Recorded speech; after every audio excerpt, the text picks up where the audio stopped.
Good morning, everyone. I'm Megyn Kelly. It's Wednesday, May 28th, 2025, and this is your AM Update.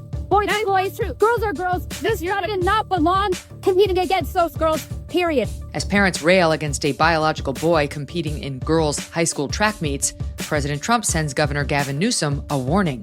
The FDA announces updated COVID vaccine recommendations. And week 3 of the Sean Diddy Combs trial kicks off with explosive testimony from a former employee. I don't hear no. I eat no for breakfast. Kamala Harris dishes some words some words in Australia. All that and more coming up in just a moment on your AM Update. Tax day may have passed, but for millions of Americans, the real trouble is just beginning. If you missed the April 15th deadline or still owe back taxes, the IRS is ramping up enforcement, and every day you wait might make things worse. With over 5,000 new tax liens filed daily and tools like property seizures, bank levies, and wage garnishments, you don't want to mess around, okay? The good news is there's still time for Tax Network USA to help. Self-employed or a business owner, even if your books are a mess, they've got it covered. Tax Network USA specializes in cleaning up financial chaos and getting you back on track fast. Even after the deadline, it's not too late to regain control. Your consultation is completely free, and acting now could stop penalties, threatening letters, and surprise levies before they escalate. Call 1-800-958-1000 or visit tnusa.com/Megyn.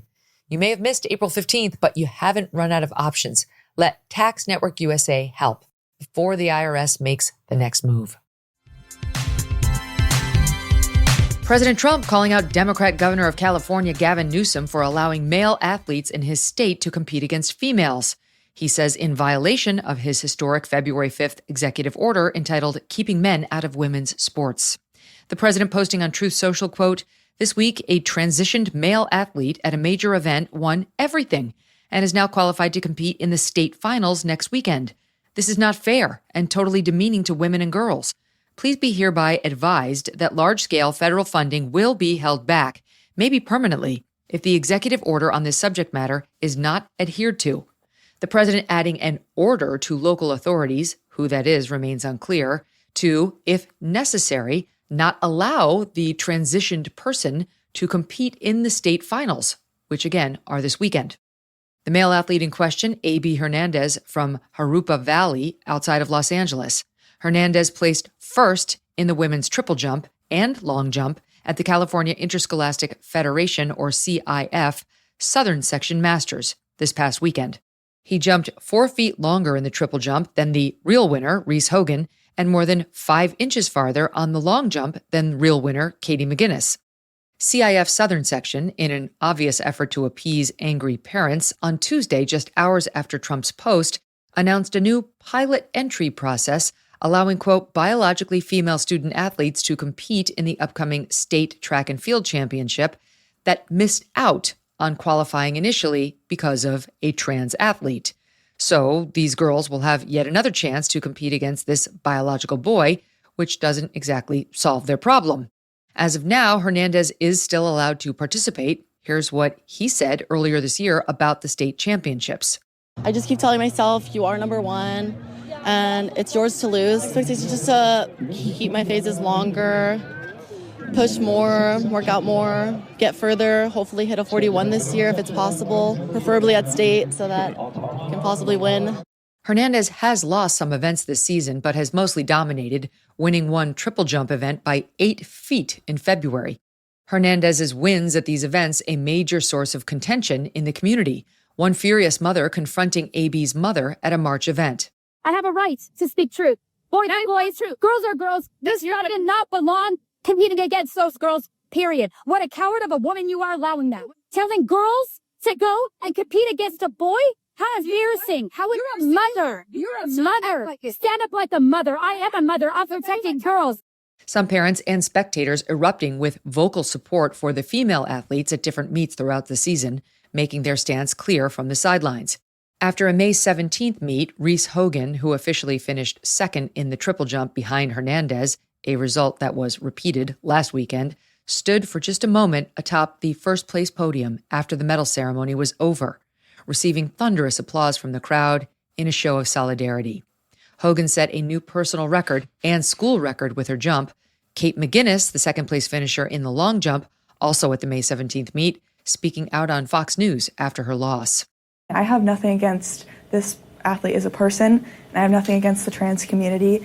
I watched AB do their jump, and the numbers on the screen lit up to 19 feet 2 inches, which was the furthest mark of that day. Normally something typical that long jump athletes will do is they start a clapping sequence kind of to gain momentum from the crowd and kind of feel the rhythm of the jump. And so I did that, and I ran down the runway. I landed, and I watched them measure my mark, and it was 18.9. And I just remember thinking that there was nothing else that I could do, that was it. Winning CIF has always been a goal of mine, and I wasn't able to compete with someone who is genetically different than me. A.B. Hernandez is delighted with his wins, calling claims that he has male advantage idiotic because sometimes he has lost. His mother adding, quote, "Her identity does not give her an advantage. It gives her courage." Corrected with the proper pronouns, that sentence reads, "His identity doesn't give him an advantage. It gives him courage." In March, Governor Newsom admitted to conservative influencer Charlie Kirk that boys competing in girls' sports is deeply unfair. The governor following up on those comments a month later at a press conference, saying the issue was low on his priority list due to the small number of trans athletes in California. Mr. Newsom also saying his administration just can't figure out how to handle the issue. We worked with experts. We literally were talking to some of International Olympic Committee experts. We talked to our own state experts. We were trying to figure this out and couldn't figure it out. And that's my point of view, that I just couldn't figure out how to, quote unquote, make this fair. According to California's Legislative Analyst's Office, the state received roughly $8 billion from the federal government for K-12 education for the 24 to 25 school year, about 6% of total K-12 funding. While the Trump administration has signaled it may withhold funds from states that defy his Title IX protections for female athletes, it remains unclear how much of that $8 billion California could lose. Any move to freeze funding would likely trigger an immediate legal battle. The Trump administration on Tuesday announcing an update to COVID vaccine recommendations. As of today, the COVID vaccine for healthy children and healthy pregnant women has been removed from the CDC recommended immunization schedule. Last year, the Biden administration urged healthy children to get yet another COVID shot despite the lack of any clinical data to support the repeat booster strategy in children. There's no evidence healthy kids need it today, and most countries have stopped recommending it for children. We're now one step closer to realizing President Trump's promise to make America healthy again. The FDA's new framework for COVID vaccine recs, as published in the New England Journal of Medicine, still recommends the vaccine be made available for Americans over age 65 and younger people with one or more high-risk factors. High-risk factors include obesity and mental health conditions like depression. The Trump administration estimates that 100 million to 200 million Americans will have access to vaccines based on these guidelines. FDA Commissioner Dr. Marty McCary, who co-authored the New England Journal of Medicine piece, elaborating further on the Trump administration's thought process last week in front of the Senate Subcommittee on Agriculture, Rural Development, Food and Drug Administrations, and related agencies. It's been 4 to 5 years since we've had a randomized controlled trial, and so we don't know the right number of boosters that a healthy American should take. Do we believe in giving 80 mRNA shots to a healthy girl born today in her average lifespan of 80 years? Is that the right answer? There's been no data to support it. So we are doing our job to say that if we're going to approve a COVID vaccine for younger, healthy Americans, we'd like to see some clinical trial data. Should we blindly rubber stamp a vaccine that creates a new protein in the body every year for the rest of our lives for the next 100 years?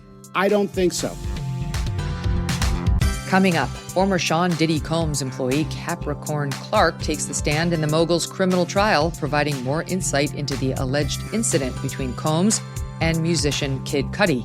And Kamala Harris spreads her words in the land down under.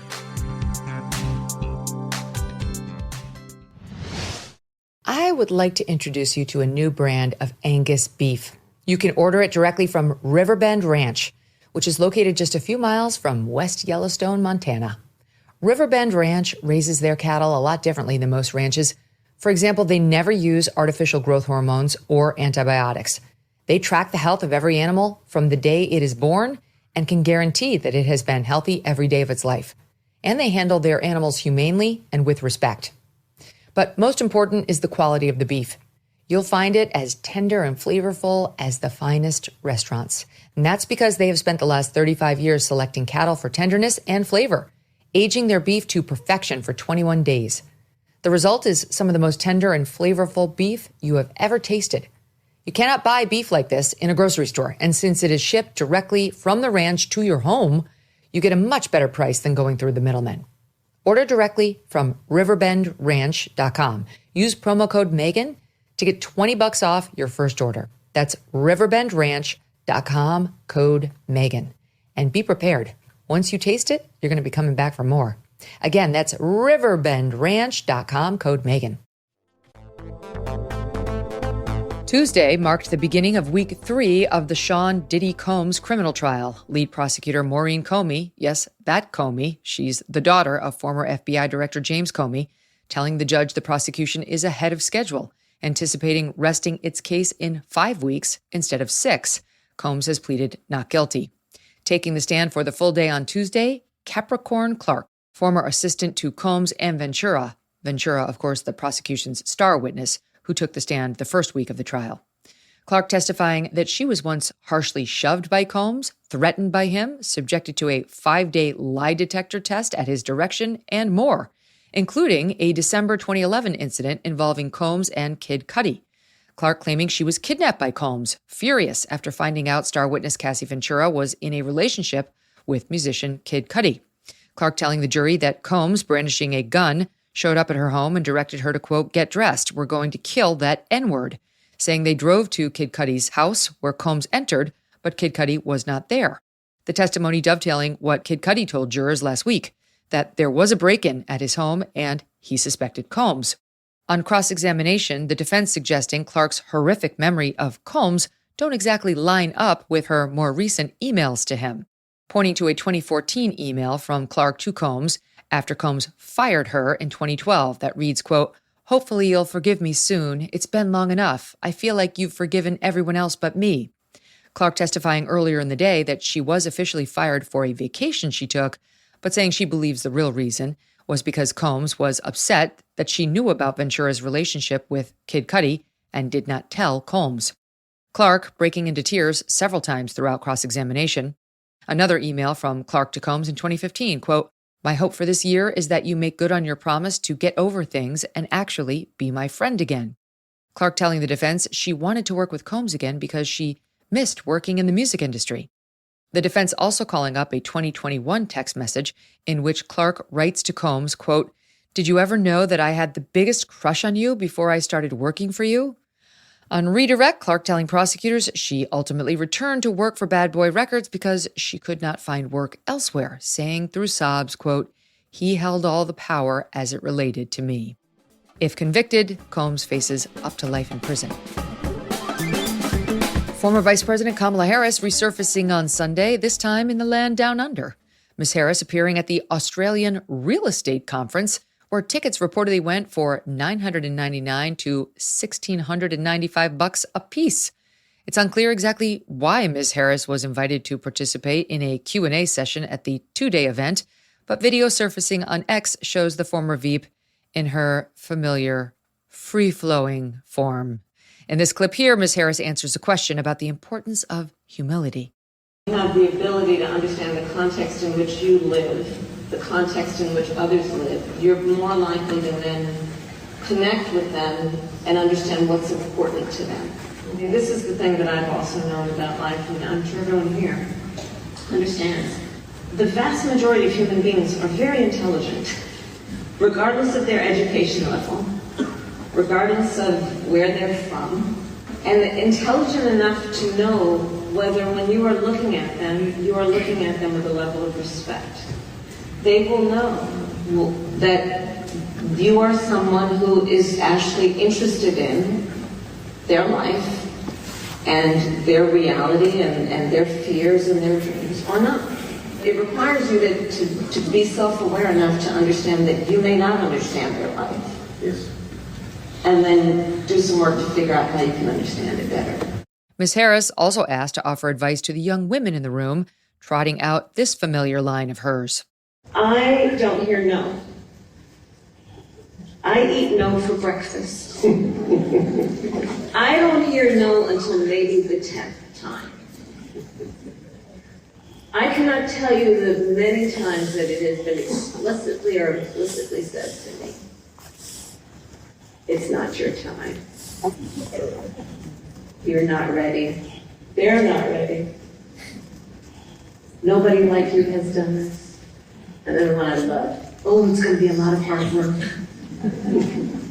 Don't you listen. 24-year-old real estate agent Ella Cass, who attended the talk, giving her impression to the Daily Mail Australia, quote, "The way she speaks, I don't know if it's media training, but she will answer a question, try to tell a story, and then repeat her answer. Honestly, I lost focus every time she was explaining her answer." Honestly, Ella, we did too. But we look forward to the debut of Miss Harris's Australian accent. G'day, mates. And that'll do it for your AM update. I'm Megyn Kelly. Join me back here for the Megyn Kelly Show, live on SiriusXM Triumph Channel 111 at noon East, on youtube.com/Megyn Kelly, and on all podcast platforms.